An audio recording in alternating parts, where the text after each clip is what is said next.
Welcome to the Gimel Garden Restaurant, which is the most recent addition to the, let's say, revitalization of the ghetto Venice. It's really a pleasure and an honor to be here in conversation with Ruth GRUBER. And I really want to thank the organization for inviting me to be a person that is going to facilitate this celebration of two groundbreaking books that really have changed the ways in which we think about Jewish heritage. So Jewish Heritage Travel and Virtually Jewish, that were published respectively 25 years ago and 15 years ago. Well, I just want to say that as someone who was born here, I really want to thank Ruth, because it's thanks to her books, that I've been able to reconceptualize the relationship of someone who is born in a place and feels the place like simply his native area, and the wider, broader cultural role that this place fulfills. And I want to start by sharing two anecdotes, just to give up. One has to do with football. I am a big football fan, like many Italians, and I happen to root for a team placed in Milan called Inter Milan. And I've been to Milan only twice to see my favorite team, and the second time Inter Milan was playing a Russian team, so there was no big rivalry involved there. And the moment I stepped into the stadium, a local Italian Inter Milan supporter stood up and, shouting at some Russian player, called him Venetian Jew, Ebreo Veneziano. And I felt I was welcomed to the stadium. So, as a gloss, in Milan, and only in Milan, I'm looking at my Milanese friends, Venetian is an insult you give to a player who doesn't pass the ball, a very selfish player. And Jew, as you may imagine, is a passepartout insult that you can use in all occasions. So Venetian Jew is the ultimate insult. So some years later, I read Virtually Jewish, and I kind of understood that there were the real Venetian Jews, so me, my family, my friends, my community, and then there was a virtual Jew that existed out there in many, many avatars, as it were, even in the least expected ones, like the football stadium. A more recent anecdote, and that just took place a few weeks ago for Yom Kippur. I was there at the synagogue for Yom Kippur, and typically, as it happens on Yom Kippur, many Israeli tours came by. So there was a group of Israeli tourists who was there to visit the ghetto on Yom Kippur. And it was that very interesting, ironical moment where there was a group of Israelis. Most of them were Israeli Arabs. You could tell by the way that the women were wearing their headgear, and the tour guide was talking about the ghetto in Hebrew. And all the Israeli Arabs, of course, were understanding what she was saying about the ghetto, while at the same time, the majority of our community was praying in Hebrew inside the synagogue without really understanding what we were saying. And so it was a very special moment where you saw the tension between a tradition that has been going on for centuries and the way in which this place is experienced as heritage. So I think just wanted to share these two anecdotes because somehow they relate to the two main topics of the seminal books by Ruth. But now I think we're here to listen to her, and even though she's very well known, and I think her work has inspired and informed many of you here, I would like really to go back to the roots of her work and simply ask her how it all started. How her whole experience started that led to the two books. And so, of course, we'll have to be How far back do you want to go? Well, you have to. That's exactly. I think most of us are familiar with your work, but maybe not all of us are familiar with the ways in which it started. So, could you just give us a little background? Okay, thanks, Shaul. And I'm glad so many here, so many old friends and then new friends, I guess. And What? Do you want me to stand up? Is it your show? Do I have to stand? I can stand. I can continue. Oh, dancing in the street. Okay. Well, you know, the way things start, you want to know how far back things started. I mean, I can go back 20 years, 30 years, 40 years, more than 40 years. Possibly to my experience as a child when we came to Europe as kids, when my family came. When I was a smallish child, my father had a sabbatical. We lived in Europe for 7 months. Then we came back to Europe every few years for my father's work. And when I was 16, we spent the summer in Czechoslovakia, as it was. And I guess, I mean, that was my experience with, it was then communist Czechoslovakia, so I had my experience with that part of Europe. And the only sort of Jewish things I slightly remember is going, I guess, to the Old Jewish Cemetery, perhaps. I know that my mother did. I think I have a diary from that summer, which I recently read, because it was also the summer when I discovered Karl May and Winnetou. So I wrote a lot about that, but not too much about the Jewish things that I was discovering. But I know that we must have gone to these museums because I still have the guidebook that we had that summer that was published in 1959 in English and listed the Jewish Museum as Prague, the State Jewish Museum, as one of the top tourist sites in the city.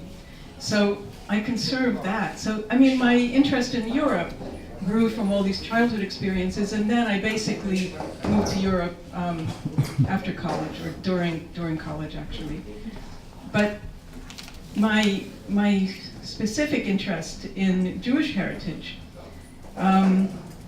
began, I guess, in the late 70s when I was a journalist. I was a foreign correspondent for United Press International, which used to be a big American news agency and now scarcely totters along. And for much of my time with UPI, I covered communist Europe. I was based in Belgrade, Warsaw, and then Vienna, covering communist Europe. And when I was in Belgrade, you know, my sort of territory was the communist Balkans, including Romania, Bulgaria, ex-Yugoslavia, what was not ex-Yugoslavia then. And one of my first assignments in Romania was to travel around Romania with the chief rabbi, Moses Rosen, on his annual Hanukkah trip around the country, which is still, I think, taking place every year. But we went, and my brother Sam, who many of you know, came with me. He was then little more than he just finished being a student, I think, and had been traveling around after college. He was visiting me in Belgrade, so we went to Romania to travel around all of Romania with Rabbi Rosen, visiting synagogues where he was then going to meet with the Jewish community for Hanukkah. And we did 6 days of the 8-day holiday. I think we went to 19 synagogues. And at that time in Romania, there were congregations in all these synagogues. And under the communist times, the synagogues were maintained by the state, part of this whole sort of balance that Rabbi Rosen had negotiated with Ceausescu. And we visited 19 synagogues, these congregations. It was a very important trip, eventually, for me, but also for Sam. And on the trip, you know, we went to the town where our great-grandparents had come from. We found the grave of our great-grandmother. And then, you know, I wrote about it in a journalistic way, because for me, it was part of the story. My story that I was covering was what was going on in communist Europe. And that was part of the story. Likewise, when I went to Bulgaria, I visited the synagogue, so it full of scaffolding. It was part of the overall story. And it wasn't until, you know, a decade later, when the wall was coming down, that Sam, partly thanks to his trip with me in Romania, had become the founding director of the Jewish Heritage Council of the World Monuments Fund. And at that time, nobody knew what was there. He had no inventory, he had no list. There was nobody knew what was in these former communist countries, what still was there. Synagogues, Jewish built heritage was an unknown quantity except for a few individuals in these countries, like Jiří Fiedler, the late Jiří Fiedler, and Arno Pajík in what became the Czech Republic, Ludwig Deutsch in Slovakia, Peter Wirth in Hungary, and Monika and Stasia Krajewski, Jan Jagielski in Poland. Very few people, individuals, had documented on their own these places. So I was, as a journalist, covering the 1989-90 revolutions, and Sam asked me, he said, look, I don't have any material, nothing. I have to create files. Please, when you go to these places, looking at, the post-communism, the fall of communism, if you see a synagogue or Jewish cemetery, take a picture and send it to me. So I started doing this, and I remember the first one I saw. It was in Kosovlaski in Poland, and the synagogue was a bakery or a flour mill or something like that. And little by little, I sent photos back. Sam put together his inventories, slowly. And then he and I and his wife traveled together, first in Hungary. I guess first we had gone to Hungary while this was going on. So I got my time right. We first went to Hungary together when the synagogue in Szeged was rededicated after a renovation funded by somebody who came from Szeged, and then the Joint Distribution Committee office opened in Budapest for the first time. And we traveled around using a photographic book of Hungarian synagogues that had been recently published, written by Anikó Gazda, using the pictures because we couldn't read the Hungarian, to find these synagogues.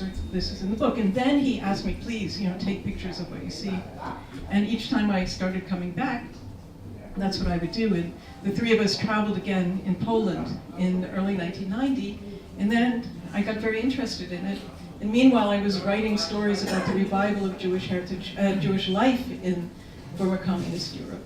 And so I got a contract to write Jewish heritage travel.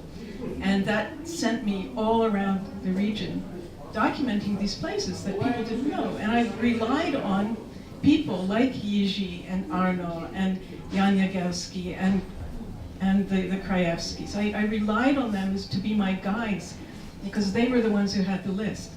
And I still have these lists. I still have a file where I have the list that they made out, sometimes by hand, about the places where I should go. So that's where it started. And then it continued. So, did your identity as or position as an American give you a particular position vis-a-vis all these places? Do you ever have a sense that that gave you some sort of advantage or distance or disadvantage? Have you thought about, it kind of strikes me, or doesn't strike me, that it took an American to create a sense of more sort of widespread European heritage network. I don't know if it took an American, but it took someone who maybe was an outsider. I think my work is characterized by the fact that I don't look just at one country or one city or one genre or something like that. My view is always transnational and always transborder. And so I remember when I was first doing this research for Jewish Heritage Europe, and Sam was doing the same thing. He brought people to New York. The first conference on Jewish built heritage in Europe was held in New York in 1990, and Sam organized it, and he brought some of these people to that conference. But when I started going around and doing this research, I was connecting people on the ground who were in the various countries who didn't know that there were other people doing the same things as they were. Jonathan was already working in this field before I was, but you were mainly working in Poland.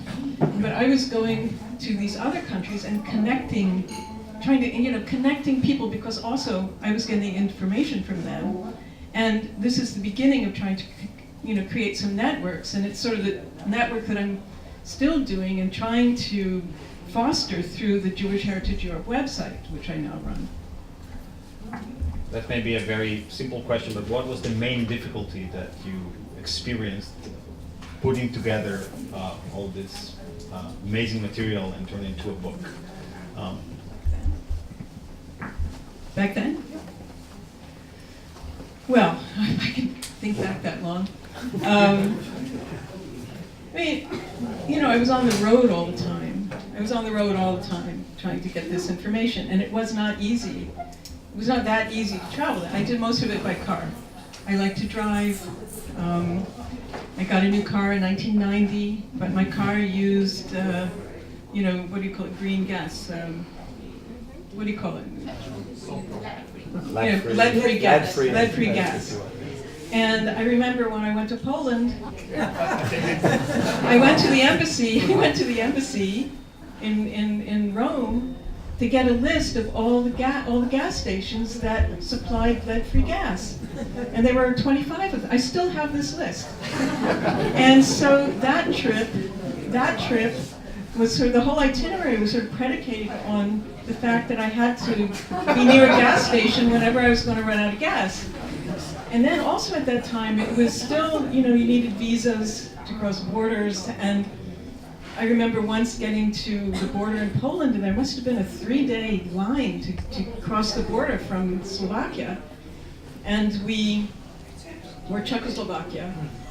And so I sort of went up to the next border crossing. I had 2 friends with me at that time, and it was the middle of the night, you know, and all this. And the same thing, I mean, traveling in these places where there was very little infrastructure for tourists. Jewish heritage tourism essentially did not exist. The concept of Jewish heritage tourism did not exist. There were 1 or 2 a handful of places. There was Prague. There was Tikocin in Poland, where the synagogue had been restored and made into a Jewish museum in the late 1970s. There was the old synagogue in Krakow, but you know, I met Jonathan in 1990 or 1992 in Krakow when it was a desert there. It was you know the classic Jewish graveyard. There wasn't this structure, and in places like Romania, where there was even less infrastructure, I have a picture from 1991 of the Jewish Museum in Bucharest, and it looks like, you know, it looks like this sort of scene from Battle from Algiers or something like that. I mean, it was this street that's totally devoid of life, and plaster's falling down, and there's the synagogue there, which had been converted into a Jewish museum in 1978. So logistics were not that easy. But what was, the other thing, memory. I mean, I would go into these towns. I usually traveled with somebody, and frequently with a local friend, who of course would translate for me. And we would go into these towns, and you know, anybody who was younger than a certain age would not even know sometimes what the word synagogue meant. And so we were finding places that were utterly forgotten, and it was really putting things on the map. I mean, the whole story of the recovery of Jewish memory and culture is often described as sort of filling in the gaps of the communist agenda. And one of these gaps was physical. So we were really putting these things on the map. And then, I don't know, roads in Romania were not very good, things like that. But what was good is the wonderful people, because everybody helped. I had, you know, 1 or 2 sketchy experiences, but otherwise it was mainly just very positive with everybody I met.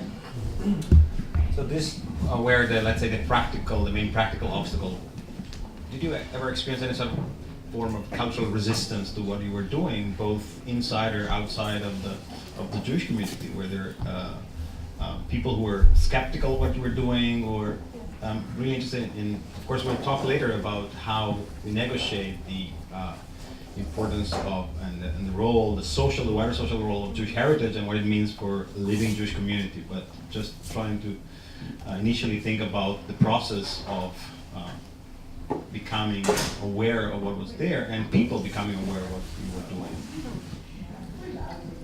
In the Jewish community, I mean, I can think of, you know, some anecdotes, and one of them I used in one of my books that's not having an anniversary this year. It was in the town of Szombathely in Hungary, where there's the former synagogue, the former main synagogue is a big building with 2 big towers, and the exterior still looks like it did before the war, but the interior has been gutted, and it's a symphony hall. And there's a big Holocaust memorial on the outside of it. But the Jewish community has or had at that time, you know, a little office and a little prayer room somewhere else because it was very small. And you know, I went to ask the Jewish community, you know, about the Jewish cemetery and all that, and they essentially made me recite the Shema before they would accept me as being Jewish. I mean, I had to. They said, "Here, do you know this?" And yeah, of course I knew that. But I had to sort of prove myself before they would sort of even talk to me. I'm trying to remember if I ever had any other experience like that. There aren't that many Jewish communities that I was dealing with in these places. The other one, I mean, Marianne is here, and we talked a little about this when I saw her a couple weeks ago up in Mad. But when I went up there, there was a man, there were several Jewish people whom I met living in that area. And there was a very nice man who lived in Tokaj, named Levi Lajos, or Lajos Levi, who unfortunately passed away a few years ago. And he had remained there. I think there may have been 4 Jewish people in the town. And he had remained there. And for him, it was near the high holidays when I was there. And for him, the mere fact that someone said, you know, Good Yontif, or Hag Sameach, or something like that, the mere fact that I could wish him Good Yontif almost made him cry. And he was this lonely person who was keeping the faith. And eventually a childhood friend who had moved to New York, you know, got him back into sort of religious life, and he sort of, you know, did up the little prayer room that his father used to lead. But we went and visited another person there, a woman, Mrs. Roth, who kept the key to the Ohel, or Jewish cemetery, old Jewish cemetery in Chateau Arliouihé. And she was a Holocaust survivor. She had an Auschwitz survivor. She had the tattoo on her arm. And, you know, she tried to make a shidduch between me and Lajos, because she said, you know, that's what we do. That's what we do. He was a widower. I'm single. And she didn't do it in so many words, but, you know, she said, "Oh, you're so nice," you know, this and he was translating, and he was like trying to keep from bursting into laughter and stuff like that. But it was, you know, it was as if she had been transported back into her real life. And she was like a pre-war person. She kept a little tavern. She sold liquor. I mean, just like a Jewish innkeeper. And she was murdered. She was murdered for her liquor, or for the fact that some bandits thought that as a Jewish woman she had money. Who knows? She was murdered a few years after I spent time with her. So there were these situations that happened. And, you know, there are a lot of stories. And when I first wrote Jewish Heritage Europe, I just wrote it as a strict guidebook, very, very click, click, click. And my editor at the publisher, he said, "No, this is too dry, you know, we want stories. So I remember sitting and just sort of closing my eyes and stream of conscious writing about the experience that I'd had in some of these places. And that's what I ended up doing. Well, talking about shidduch, you've been really connecting people and places for a long time. When did you, if there's any moment that you can think of, when did you start connecting East and West? Because it has remained a very important, urgent issue to think of Europe as one and connecting East and West. So when did you start thinking about Jewish heritage as something that would not fully concentrate on Eastern Europe, but also would embrace Italy, for instance, and other places. I mean, Virtually Jewish Yeah. is a book, the next book, Right. that talks about both East and West. Well, I think, you know, people started, in the Jewish world, people started connecting East and West as soon as the wall came down. And this was a big topic. At that time, I was writing mainly for a lot of publications then, but one of my main clients was the Jewish Telegraphic Agency, JTA. And this enabled me to write a lot about this revival of Jewish life, memory, culture in post-communist countries, but also to attend all these conferences that were, for the first time, we're saying, planning for the future of Jewish Europe. And it was a time when Diana Pinto, who was a brilliant historian based in Paris, was formulating her ideas about Jewish space and about how Jewish space is universal and how you know, these changed conditions in Europe now change conditions for Jews. And it was also at the time when, you know, there was talk that there would now be 3 pillars of Judaism in the world: Israel, North America, and Europe as a whole. These barriers, these artificial barriers, weren't down anymore. So that was this enthusiastic explosion of ideas and hopes and optimism that we felt in the 1990s is when that came. And it was, you know, I don't want to put it in terms of flavor of the month, but it was when it was, you know, it was an idea that hadn't even been dreamed of since the war, since the Holocaust. And there were a lot of initiatives, you know, American, not American, some Israeli, a lot of organizations stepping in to try to connect Jews. I know Tomasz Kraus from back then because we were part of a group that Rabbi Andy Baker at the American Jewish Committee really galvanized. And it was trying to put together, at that time, young Jewish leaders, not necessarily communal leaders, but intellectual leaders, writers, community activists, artists. And we were part of this this group of younger, I mean, not extremely young, but, you know, let's say our generation people. And they brought us to Washington for the American Jewish Committee annual meeting each year and established a network of people who then were able to sort of connect, talk over things, gain ideas. It didn't always work. These networks, you know, are good at conferences, but often they fall apart when you get home.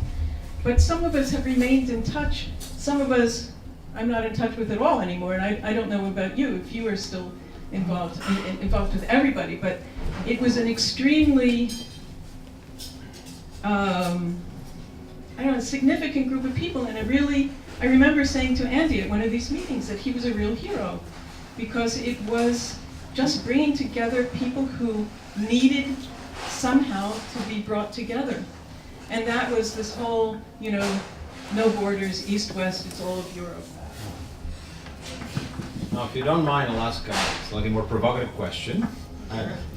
I remember attending a conference in the early 90s in Washington, D.C. It was a very tense moment because there was the war in former Yugoslavia, and the Sarajevo community was at the center of that horrible conflict. And there was a very inspired speech given, I think, if I'm not misremembering, by the Israeli ambassador in the States, who wanted to give a kind of to offer a sort of allegory, and says, oh, there was the war in Europe, and then there were 2 children, and 1 child went to America, 1 child went to Israel, but we're still, you know, brothers. And I remember a very important member of the Polish Jewish community standing up saying, well, there was a 3rd child who is still in Europe, you know, and is still there. And for me, it was a beautiful moment. And so I wonder, and of course, you know, again, praising your work and the fact that probably as an outsider, you were in a unique position to do what you've done. But do you have a sense now, and this is also because I want to talk now of the difference between now and then, that American Jews have a better sense of Jewish Europe today, of the life and the vitality or of the existence of a living Jewish community in Europe? Do you think that Jewish heritage travel has also made them more aware of that continuing life in Jewish Europe? I can say I hope so, but I think probably for the majority of people, I think for some people, yes. For some people, yes. And you see it, as I said, you know, in the 90s, there was this whole idea that there were going to be these 3 pillars of European Jewry, which is exactly what the Polish person, whom I can probably guess who it was, said. You know, that there was this sense, you know, European Jewry is not dead. And I remember writing something saying, you know, it was at the time also when Bernard Wasserstein's book came out, Vanishing Diaspora, which we always thought should have a question mark at the end of it. And I remember writing something where I was quoting this. His book came out in 96, I think. And basically it was positing that in a couple generations, the Jews would be like the Amish in the United States, just some isolated pockets and all this. And I remember writing something saying, you know, okay, you know, but you know, demography is not on the side of the Jews right now in Europe, but you know, what are we going to do? Say, roll over and play dead? I mean, it's ridiculous. You know, you have to support people who want to continue life and creativity and all of that. You can't just say, roll over, demography is against you. You know, no, you can't do that. And I think now the world is so different from back then. I mean, I'm talking about a period where there were no cell phones, there was scarcely any internet. There was. What did I get? I got email in about 1994, but before using the web, I mean, it was years. YouTube was only 10 years old. I mean, there's no Facebook is 10 or 11 years old, something like that. There weren't these instant communications, but right now, everyone can be in contact with everyone. So you can, I see it, for example, in the music field, as Avery will tell you even more, better than I can. There's in that book of mine, in Virtually Jewish, I have a long chapter about the post-war development of klezmer music in Europe. But you know, what did I have? I didn't have anything except to go around. There were very few articles, and some of the articles were hard to find. I traveled around, I interviewed people, but it was also a very narrow sample because, I mean, I didn't have that much time to do it. Now you can go on YouTube and see examples dating back to, I remember going to see, you know, Marty Schwartz's collection of 78s that he preciously kept, you know. But now, basically, most of this stuff you can get online. So it makes it, you know, easier to stay at home and look online, but also the material is there, and you can have comparative, and you can also connect with people. People make recordings, someone in one country, someone in another country, and they play together. And I mean, I'm just using this, Magdalena's more an expert on this than I am, but the idea that you can collaborate now, that you can see what others are doing. There are live feeds from Romania. Whenever there's a synagogue restoration, dedication, the Romanian Jewish community does a live feed of it that you can watch in real time. And this is astonishing, you know. So if you're aware and if you're looking for these things, then there's plenty of opportunity to recognize that there is this. Also, people travel more than they did. And it's not just Americans coming and doing Jewish heritage travel in Europe. It's European Jews going to America, studying there, traveling there, performing there, you know, doing everything there, having their books published there, having teaching fellowships there. So there's a connection that didn't exist before, but it doesn't have that much impact, I think, on most people, because most people probably don't care, as they are really, you know, and it's still, people are more concerned with Israel than what goes on in Europe, I would say, in America. Well, since you've touched on performance, and in Virtually Jewish, there's a rich discussion of Moni Ovadia, the Sephardic Jew from Bulgaria and that grew up in Milan and almost single-handedly sort of mainstreamed klezmer music and Yiddish kite for the Italian audience. I want to read a quote. I've written down a few quotes from Virtually Jewish, and And one is, that I find still very compelling, is the embrace of Jewish culture by mainstream society goes on side by side and at times hand in hand with efforts by Jews in various countries to recover and redefine personal Jewish identities and to revive or enrich communities. I think it's very important to notice how certain acts of revitalization, of revival of Jewish culture were kind of serving a possible dual function that, and I'm not specifically talking about Monivadia, but thinking of ways in which performance, perhaps, the performance of Jewish culture was both a way of disseminating or making Jewish culture more better known to a general audience, but also to make a lot of Jews more aware of perhaps Jewish culture beyond their own little comfort zone. Yeah, sure. And I think, again, we'll go from Magdalena and we'll hear from Andreas. Jewish culture festivals have had played a big role in this. When the Krakow Jewish Culture Festival was founded in 1988, it was a slum. It was nothing there. You know, Connie and Jonathan remember very well how it was just nothing. There was nothing. There were some ruined buildings, but there was not much else going on. There was a sort of moribund, elderly Jewish community. But by getting things out into the public, and the festival began sort of like as an homage to the lost Jewish world. And in the early festivals, you would always have someone in the final concert, dedicating the concert or their performance to the ghosts of the past or the people who died and all of this. But you still had thousands and thousands of people who were sort of hearing this publicly. And also you had, it's talking about Krakow again, you had all of these discussions in the early 90s about what to do with Kazimierz, the Jewish quarter. We would sit in the cafes, and there was one cafe opened in 1992, and everybody's thinking what to do, it was I remember there was a young American came as a Fulbright scholar, and he played the guitar, and he got people together. He tried to get the young Jews in Krakow together, but the moment wasn't right. The moment was not right then. It didn't stick. It didn't really stick. It began to stick some years later when another young, charismatic American came in and, became the director of the new JCC and knew how to promote it and all of this. And 10 years later, you have this very active JCC in Krakow, and you have a public display of Judaism and Jewish life that didn't exist before. So in many cases, you have a Jewish voice now that was not there in the 80s or even early 90s.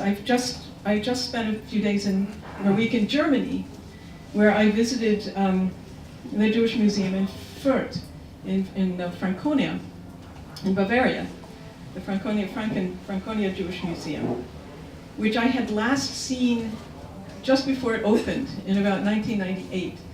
And what was described to me then was 1998, I think I was there.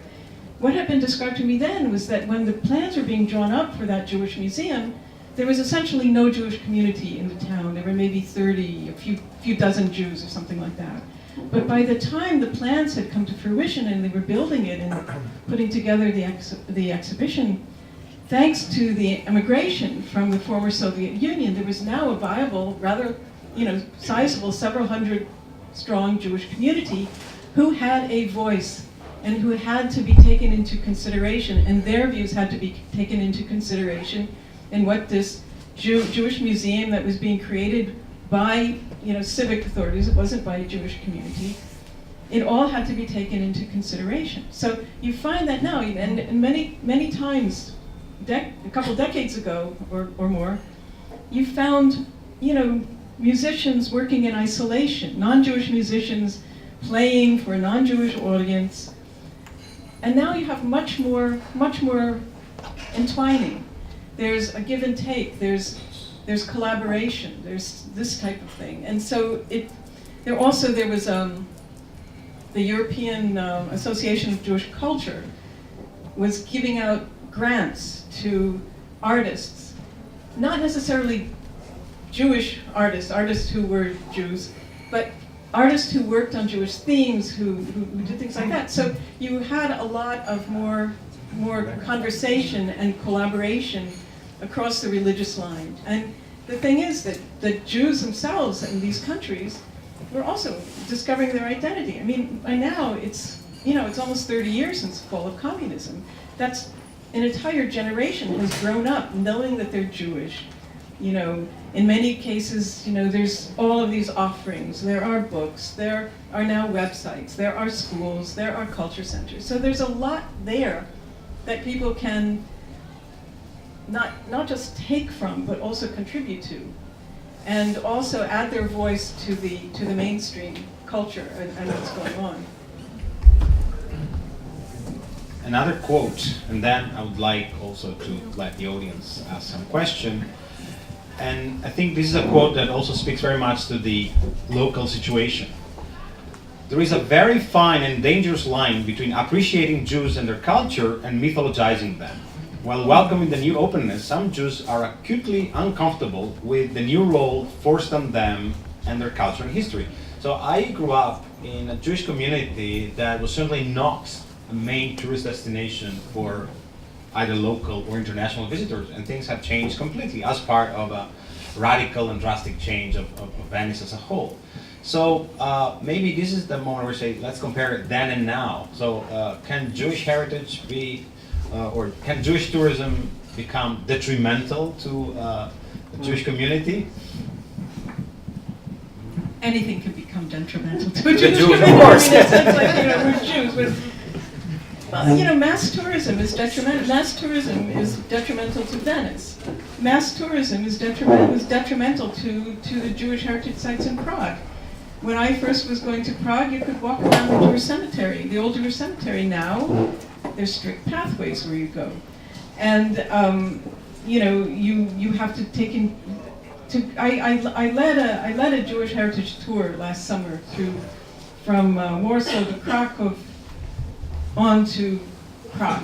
And on the way we stopped in two small towns, in Chmielnik in Poland and Boskovice in Czech Republic. And it was very interesting to me to see the different ways that Jewish heritage was presented and also how the guides operated and the different sensitivities. And I have to say, Tomasz, that the worst place was Prague. And the worst place was Prague because I showed you the picture of that with that guy. The worst place was Prague because Prague is inundated by tourists, and they all go to the Jewish quarter, and you cannot walk around.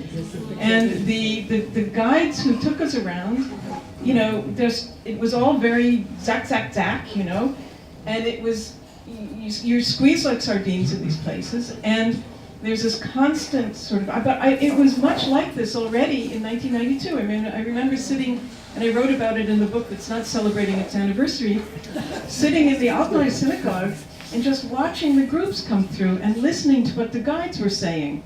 It was fascinating, but it's, you know, it's 25 years ago that I was doing this.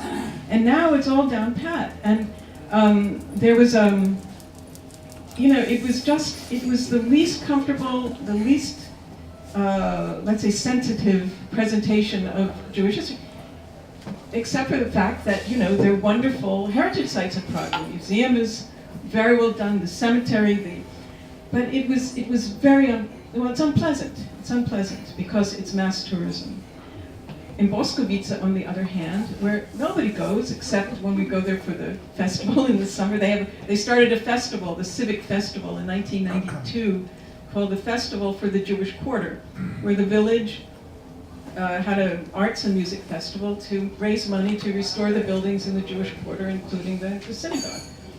And we had a guide who was obviously so thrilled to have a group to take around. You know, so she was very thorough and very nice, very kind. So, you know, tourism can do a lot of things. And what I have striven for, I think, one of the messages that I've really striven to foster is to make clear that Jewish heritage and Jewish culture and tradition are not something apart. You know, they're part and parcel of local history, regional history, European history, national history, and it's this that creates the fabric of the country. It's like Italy. You can't imagine Italy, right, you can't imagine Roman cuisine without Jewish cuisine, because the basis of Roman cuisine is Jewish cuisine. Jews have lived in Rome for over 2,000 years, and so the poor food that they were eating because they couldn't do this and couldn't do that has worked its way into the typical Roman cuisine. And you can't, in places where there are medieval sites, ancient sites. I mean, I once went to a sort of event in Germany about multiculturalism. This again is about 25 years ago, where Jews were described as, guests in our town. And so my friend who was giving a talk, many of you know him, Ed Serrata, he gave a talk, and I said, Ed, you gotta say, Jews are not guests. And that's the first thing he said. Jews are not guests in this town. Jews are not guests in this country. Jews are not guests in these places. In Italy, Jews have been there 2,000 years. And then I just have been in Worms, with the medieval, and we just heard about Erfurt. There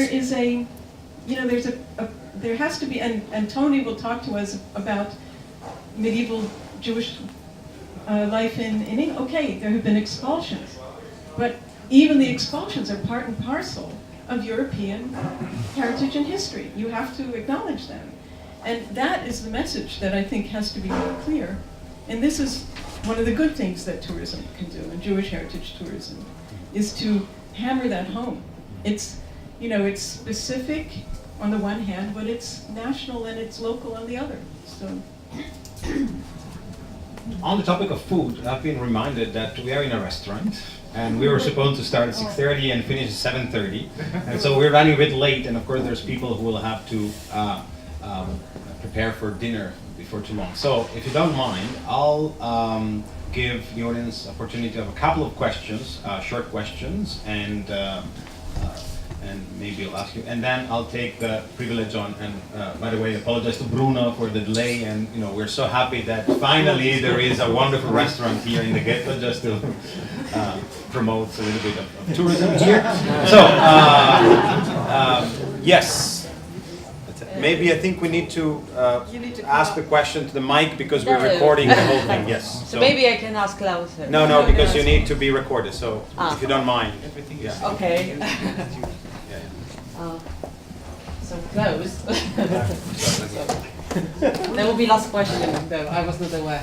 Thank you very much. That was very, very important for me, at least. And I really liked the last stage of your presentation, that you touched the problem of philo-Semitism as well, and to be honest, with also Jewish kitsch, which I think could be related with the massive tourism and how the tourists could be very dangerous in the case of Venice. And my question actually is related to with your experience with the negotiation of the new function of the synagogues or mikvah. There is, like in the Polish case, I would say it's not really big critical mass, what I mentioned today, with the new function of those places, because there is no Jewish people in those shtetls. So what is your experience also with this critical mass, with the negotiation of the, let's say, how to convert this place into the new function? Yes, and I'm very happy that you mentioned also Jan Jagielski, because without him it will be very hard to move in our research. Thank you.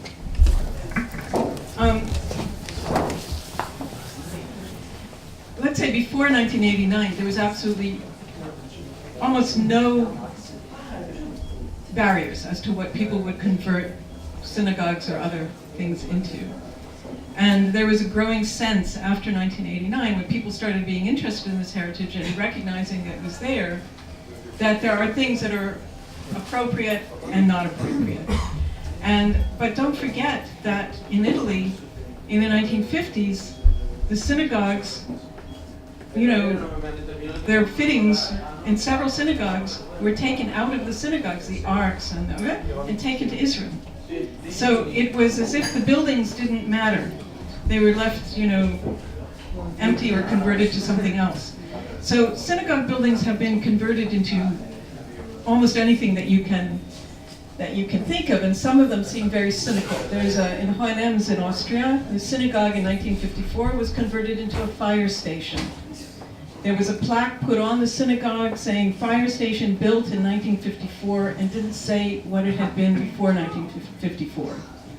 But evolution has taken place, and that synagogue is no longer for years a fire station, but it now is sort of an events hall that's basically part of the Hohenems Jewish Museum. So you find a sensibility was developing, and some places have been, reverted or redone, or there's also a way that you can restore buildings. There's what happens with a building that was a warehouse that used to be a synagogue and you're going to restore it? How do you restore it? What do you restore it to? Do you restore it to a sense of its original state that looks pristine? Or do you restore it in a way that maintains evidence of the damage that it underwent? So you have both things going on. But you have many, many synagogues that were transformed inappropriate, let's say, into warehouses or restaurants or cafes or nightclubs or TV studios, swimming pool. You have a lot of them, however, that have been restored and into cultural spaces again. Some of them have not been taken care of, but there's been debate over them. So the debate is there. In 2009, there was a Jewish conference in Bratislava that Maros organized, was one of the organizers of, managing Jewish heritage in Europe, or something like that. And it was, at that conference, we drew up what we call the Bratislava Statement, which is a sort of summary of best practices. It's on the Jewish Heritage Europe website. And it's a summary of best practices that one could or should at least be aware of in the conversion or restoration of the buildings. But there are many places that I just saw in the past few weeks. I saw the last time I was in Nova Gorica, where there's a Jewish cemetery connected with the Jewish community which was the Jewish community in Gorizia, Italy. When I had last been in Nova Gorica, the ceremonial hall had been a casino.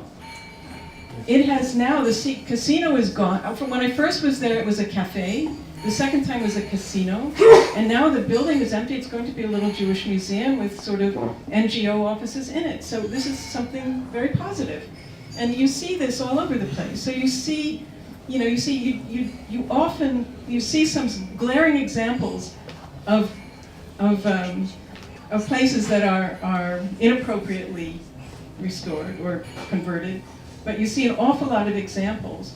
And I think the champion is, again, in the Czech Republic, where about 70 synagogues have been restored for cultural use.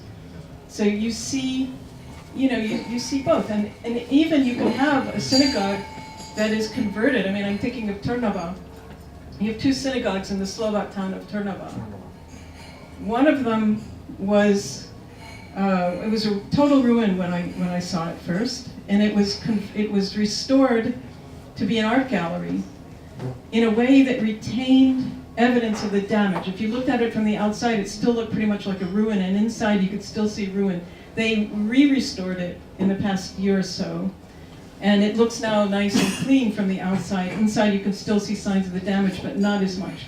The synagogue across the street has been also restored a couple times in recent years, and it's now used as a cafe. But it's a sensitive restoration. Would you not say, Maros? What do you think? It's a sensitive restoration. It's won awards for the reclamation of a building. They tell the story of the building, so the building is not anonymous. It's sensitively done. They've retained and restored it. So it has both uses. It's not like in Krakow, where there's a Beit Midrash, which is under discussion for years now, where it was turned into a nightclub and nothing has been done to. On the other hand, you can get synagogues that were ruins. I'm thinking of Romanov in Poland, where it's a ruin, total ruin, For me, it would have been better to preserve it as a ruin in a way, because the restoration that was done slapped a roof on it, put cheap tile on the floor, built a toilet in the sanctuary, and did nothing to preserve the frescoes on the wall. But it was done by Jews. So the Monuments Preservation Office said, we can't touch it, Jews are doing it. So, you know, what can you say? There are a lot of different instances. So there's so many of these instances that you have to talk in individual terms.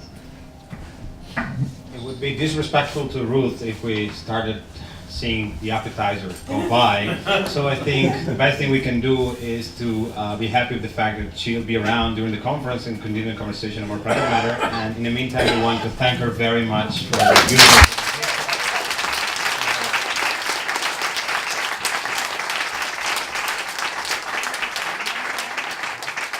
for the past work and for the work that is still ahead of us. Thank you. Buon appetito.